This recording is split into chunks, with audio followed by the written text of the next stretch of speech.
Hello दोस्तों, नमस्ते। मैं प्रेमदारा ऑफिशियल में आप लोगों का स्वागत करती हूं। कैसे हैं आप लोग? आशा स्वस्थ मस्त होंगे।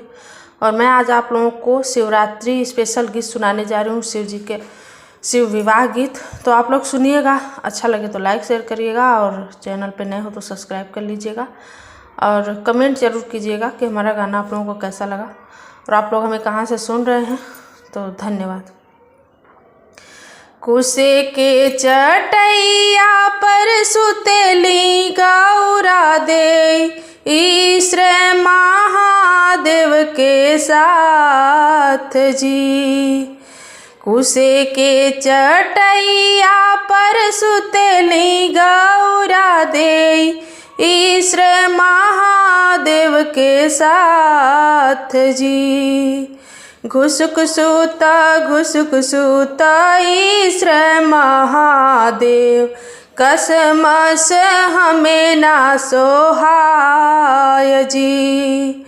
इतनी बचन जब सुनेल महादेव, बनी गईल जोगिया फकीर जी।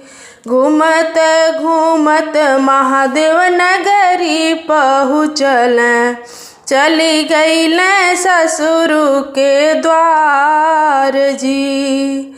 अपने महलिया से जितवे गौरा कयम्मा, इतहा में हमरो दामाद जी। बैठहु मोर महादेव चनन पीढ़ैया, कह गौरा के कुशलात जी।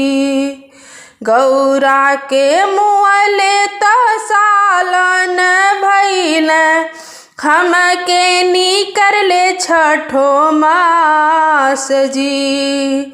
लिटिया से कत मोरी अंगूरी जर गईली, बनी गईली जोगिया फकीर जी।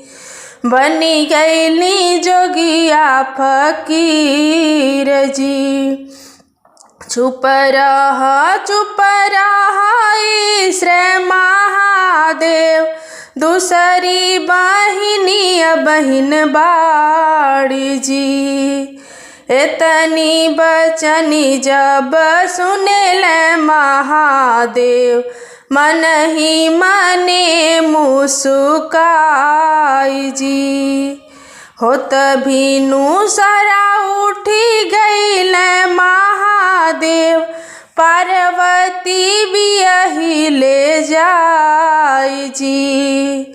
भीतरी बाड़ू की बाहरिए गौरा, सवती पर छिले जाहु जी।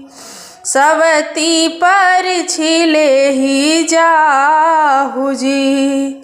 झलरी उठाई जब चितवे गौरा दे, इतहाई बहिना हमार जी। किया तुम्हें ये बहिना बर नाही मिलल, मोरे पीठी दरेलू अंगार जी। इतना बचनी पार्वती सुनही ना पावेली, हाथ जोड़ी ठाड़ होई जाय जी। तुहरे घुड़सरिया बहिना गोबर काढ़ब, लड़िका खेलाई बितुहार जी। लड़िका खेलाई बितुहार जी।